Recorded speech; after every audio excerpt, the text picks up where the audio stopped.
Today I'm going to be talking about tool development for Louisiana Sediment Availability and Allocation Project, or LASAP.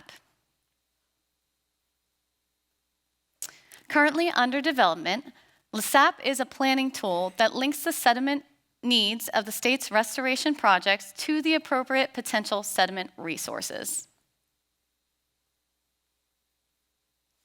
This is the first time that we are aware of a tool like this being developed, so we are open to getting feedback to drive the tool design. Our goal is to create a standardized workflow that ties together the various coastal resource programs and assists in the reconnaissance level investigations for coastal protection projects. Currently, we are in the beta version, with the plan to publish these development steps and the results of our pilot study for feedback. This will drive future development on the tool with things such as functionality and how the tool is being deployed. Our current design is a two-step process. Step one is identifying the resource as well as identifying any dredging avoidance areas. Step two is identifying additional supporting data of the particular chosen resource, things such as historical survey data, environmental considerations, and other limitations. Along with the tool development, we are working on a comprehensive help manual that will not only guide the end user through the GIS steps, but also through the reconnaissance investigation steps. So tool development was broken into 3 phases. In the first phase, there was an assessment of current data available upon which to build this tool. Utilizing the results of the first phase, we actually designed and created the beta version of the tool and ran the pilot study.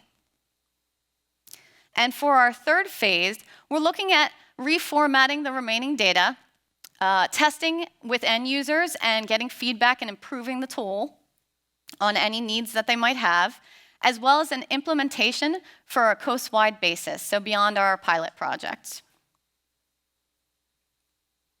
During phase 1, available sediment source and restoration project site data were compiled.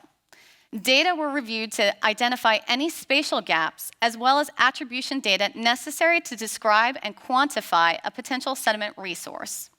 This is key to the success of your tool, because your tool is only as good as the data it runs off of. Within the next few slides, I'm going to give you a little bit of the background of the programs and the data that we're using from the state of Louisiana to run LASAP.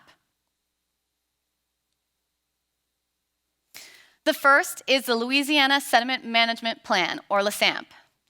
This was developed to manage sediment resources. It is a tool that proactively identifies and minimizes conflicting uses for sediment so that more sediment is made available efficiently and cost-effectively through proper management.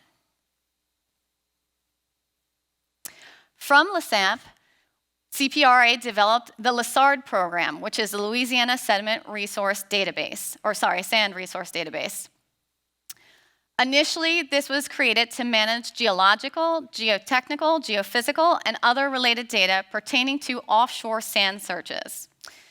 It's designed to manage, centralize, and archive historic and current geoscientific data that could be queried by state, federal, or private entities for the planning and execution of restoration projects. Over time, the scope of Lasat has been expanded, and now it houses all sediment data offshore of Louisiana and in the lower Mississippi River, not just sand resources. Realizing the value of the data housed within Lasat, the superficial sediment distribution maps were developed. The initial map was developed in 2011 to assist in the planning of coastal restoration projects for the 2012 Coastal Management Plan in Louisiana. This map is currently regularly updated as we get additional data within Lasat. Right now, it's on about an annual basis. Here you can see the refinement from the 2011, and as we're getting more additional data in that 2018, those areas become much more refined. Preliminary boundaries on the map were drawn around each cluster of the data that had the same classification. If data were spaced less than a mile apart, this data was designated as a deposit. If data were spaced more than a mile apart, this decreased the level of confidence and became designated as a potential deposit. Based on sediment type, we came up with 4 classifications. We have surficial sand, surficial mixed sediment, and surficial fines, as well as unknown. Any areas where there was no data or there were limited data, we just classified that as unknown in purple, as you can see here.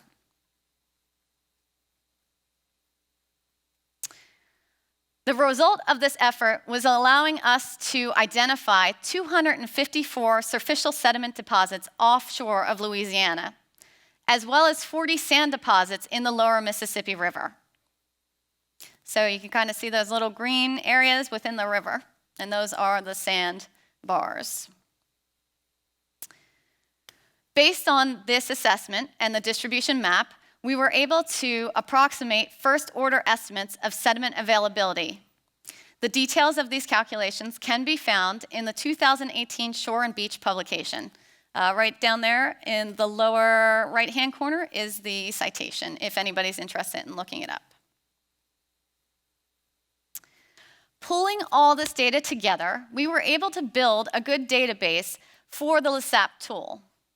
In the interest of time today, I'm going to demonstrate the tool through PowerPoint, but as of right now, our tool is being developed as an ARC toolbox, being utilized within ArcMap and being built with Python. For beta testing, we went ahead and ran the Barataria pilot study. So I'm just going to run through a quick sample here and kind of show you how it works and give you an idea. So what we start with is an ArcMap, and you open the session and you add in our surficial sediment distribution maps. And that's what you see here. Then we're adding in our 2017 coastal management projects. These are all the little orange boxes in there. And I am going to choose one to focus on today for an example. And that comes up in Aqua. So now that I have my base data for the tool to run on, I'm going to go ahead and go into Arc Toolbox and select my step 1. And you'll see the interface that we're currently working with. We are making adjustments based on initial feedback that we have received recently. So as I'm going through, I'm going to kind of update areas where we've made some changes and improvements to the tool. So the first line there just gives you the option to identify the geodatabase you're working out of.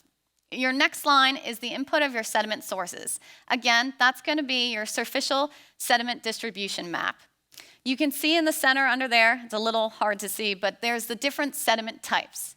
Now, you could select all of these or one of these of a particular interest. So for example, if you were looking at a restoration project that's beach, you might only want to look for potential sediment sources that house sand, and that's it. So you might select surficial sand as well as potential surficial sand. The next line, you identify your area of interest. If you'll remember, a second ago, I selected that one in Aqua. That's our project, and it's going to run the tool based on that location. We then identify the distance we want to search. This is important because sediment transportation costs can jump the further you have to go. So for today, I'm going to use 10 miles. The tool does support some different units of measurement. So we have miles in there, we have kilometers, and we also have nautical miles. The section underneath allows you to identify things that might constrain your dredging areas. So in the state of Louisiana, a great sample of this is pipelines. There are pipelines all over the coastline that when you're dredging, you need to avoid. The standard avoidance distance used in Louisiana is a 1,000-foot buffer. So in this tool, we have already put the pipelines together and ran a 1,000-foot buffer. Now, this is one of the areas that we decided, based on feedback, could be improved.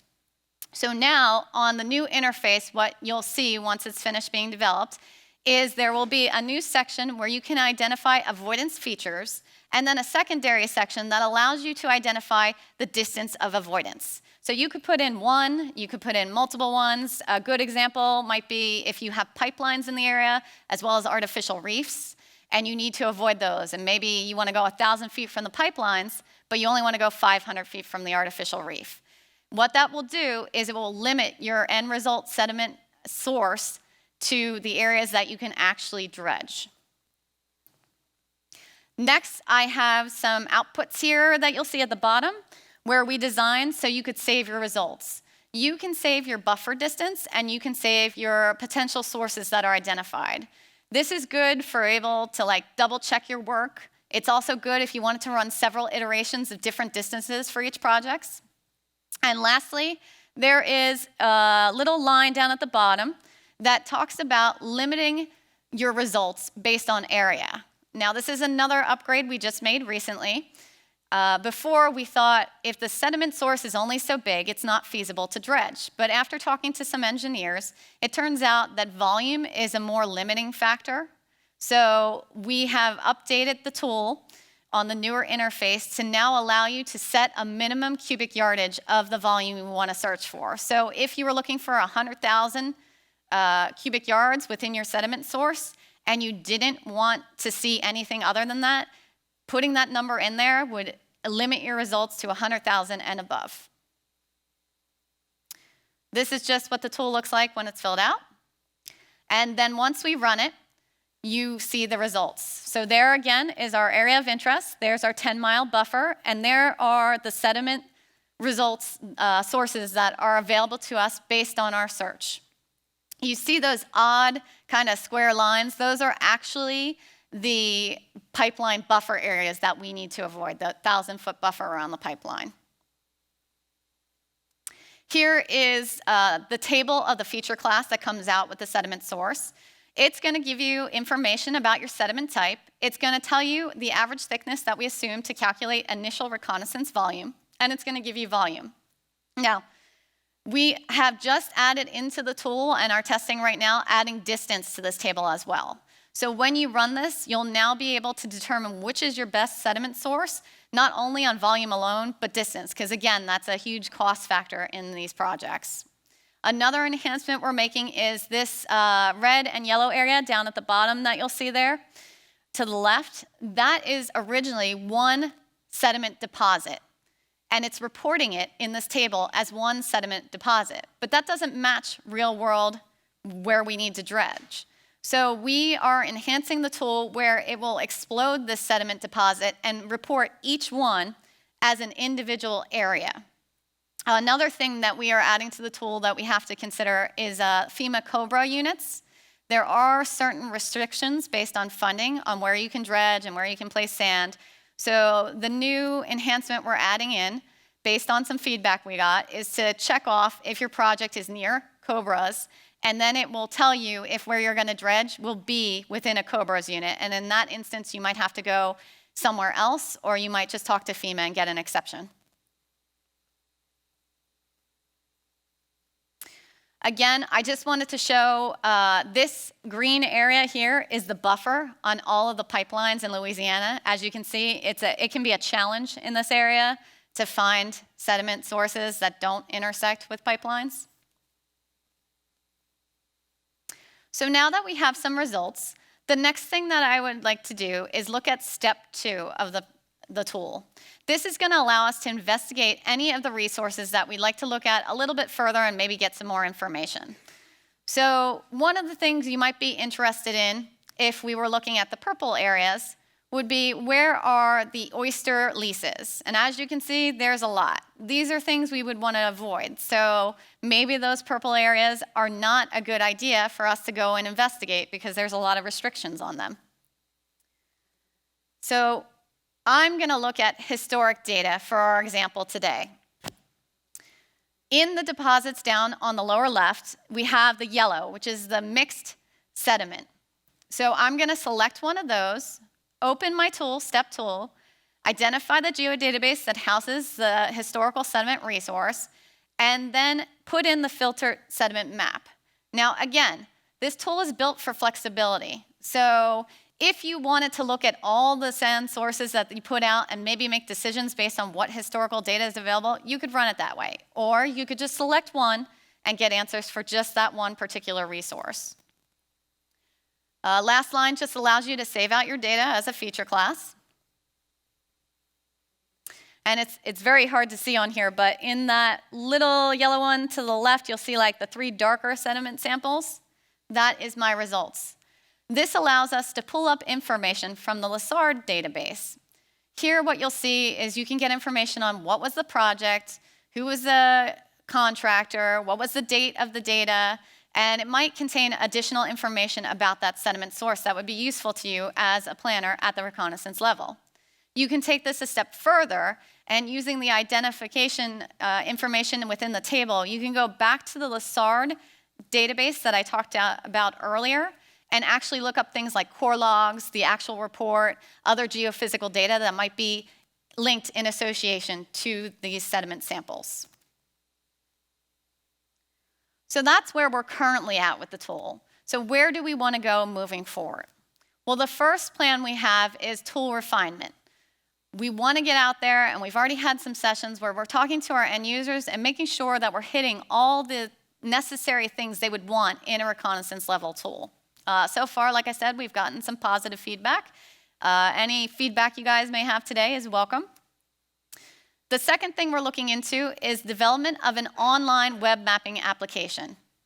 This first phase is sort of proof of concept, make sure we have all we need. The second phase is kind of getting it out onto the web mapping application, because a lot of our end users are not comfortable within the ArcMap environment.